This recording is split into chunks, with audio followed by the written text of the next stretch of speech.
I'm hearing a lot of hate for the management in the front office, and I feel like we got to pump the brakes because number one, this is the third best record last year, third best record in a disappointing season in the past decade. Even if you go back to past 20, it was pretty good. You look at the draft, no missed picks, steals in the past 2 years outside the lottery with Grimes and Quickly. Trades, I know we were just talking about no bad trades, but that's a real point. Derrick Rose for a second rounder, Dennis Smith Jr. was a steal.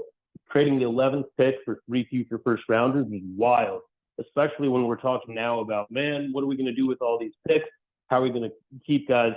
The only reason we were talking about throwing in so many picks for Mitchell was because we traded 1 pick for 3 just a few months before. In the media, I know it looked real sloppy with Donovan Mitchell, but the reality is there were no leaks before that drama, and so you can guess that a lot of it was coming from Danny Ainge. This is a tight organization, even if there are a lot of cooks. And then you look at relationships. Johnny Bryant could have been the head coach of Utah. He said, no, I'm staying in New York. Kenny Payne was incredible. Passed on college jobs last year to stay an extra year in New York.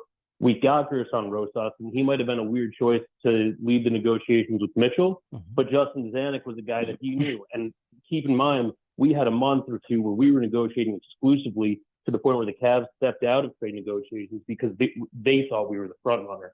Even on contracts, Fournier was a dud of a contract, but that's because the three-point shooter market crashed. Duncan Robinson, Joe Harris, and maybe even Buddy Hield were worse deals. And so the fact of the matter is, even though Fournier was a bad contract, it wasn't a bad signing at the time. Randall wasn't a bad signing at the time. Even Brunson, by the end of next year, is going to be about the 20th highest paid point guard in the league. Right. That's going to be a steal, especially when it ages through 2025 and the cap space or salary cap balloons.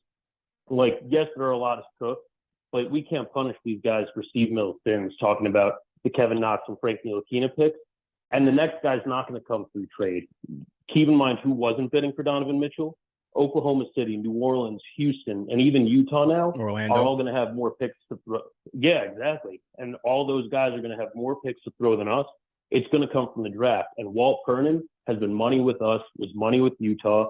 Brock Aller, like we were talking earlier about how great the Cavs were in terms of managing cap space in that second rebuild with LeBron. That was Brock Aller.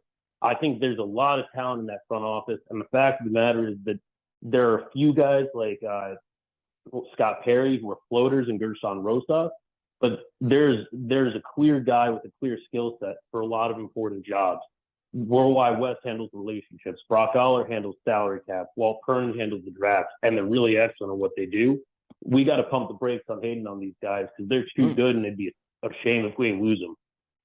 Okay. All right. Cole from BK coming in here with the contrarian point of view. I like that. Rate that Cole in the chat. I want to nominate that one for Cole at night.